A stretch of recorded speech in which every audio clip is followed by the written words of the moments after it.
আসসালামু আলাইকুম সবাইকে এবং শুভ নববর্ষ। গতকাল নববর্ষ গিয়েছে। এখন আর আগের মতো সকালে উঠে টিএসসি বা চারুকলাতে বা শহীদ মিনারে শাড়ি পরে যেতে ইচ্ছে করে না। মনে হয় এটাকেই বলে যে একটু বয়স হয়ে গেলে আর কিছু ভালো লাগে না। এই কথাগুলো বলতো আগে আমার আব্বু, চাচু, আম্মু, ফুপি এরা বলতো। এখন ভাইয়ারাও বলে।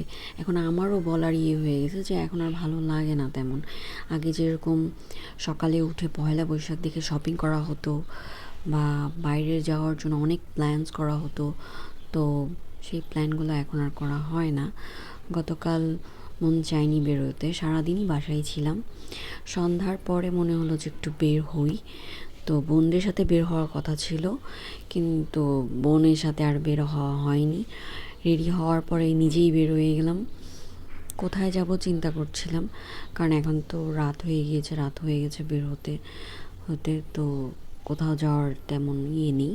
পরে চিন্তা করলাম শেফ টেবিলে যাই।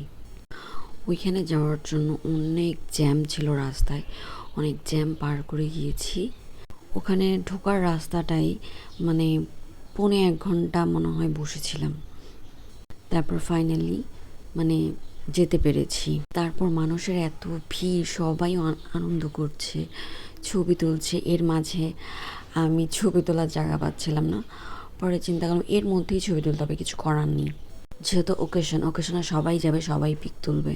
ওকেশন ছাড়া যেভাবে ফ্রিলি ছবি তোলা যায় ওইভাবে তো আর যাবে না। তো যাই হোক, সবাই তো ছবি তুলছিল, তো আমিও কয়েকটা ছবি তুলে নিলাম, একটা ভিডিওস নিলাম আপনাদের সাথে শেয়ার করার জন্য।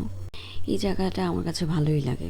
ঢাকার মধ্যে মানে এতটা খোলামেলা প্লেস আমি দেখিনি, বা আমার বাসা থেকে মানে একটু কাছে, তাই বেশি দূরের জার্নি আমার করতে ভালো লাগে না, আমি যাইও না। জানি একটু দূরে দূরে গেলে এরকম আরও ভালো প্লেস পাওয়া যেত, বাট এখানে এনভায়রনমেন্ট আমার কাছে ভালোই লেগেছে। এখানে যে চুড়িগুলো আমার কাছে অনেক ভালো লেগেছে, বাট মানে প্রাইসগুলো অনেক বেশি চাচ্ছিল, পরে আর আমার নেওয়া হয়নি।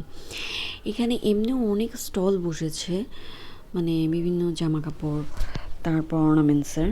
এত ভিড় ছিল যে ঘুরে ঘুরে মানে মানে সম্পূর্ণটা দেখাও হয়নি বা ভিডিওস নিতে পারছিলাম না। তারপরও যতটুকু পেরেছি।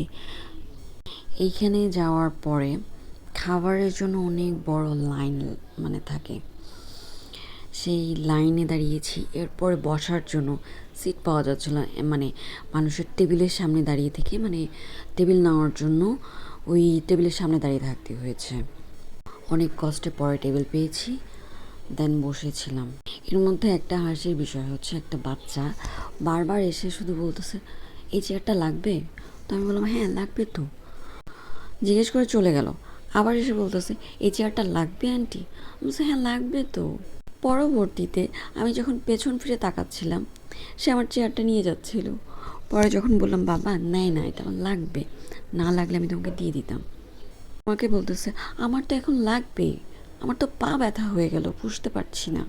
পরে আমি ওকে বলেছিলাম, মানে অফার করেছিলাম তুমি এখানে বসো, বিকজ তুমি চেয়ারটা নিয়ে গেলে আমি আর চেয়ারটা পাবো না, কারণ এখানে অনেক মানুষের ভিড়।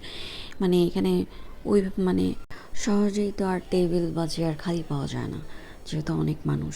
তারপর খাবার অর্ডার করেছিলাম, সে খাবার 1 ঘন্টা পরে এসেছে। তারপর আমরা খেয়ে দিয়ে চলে আসলাম।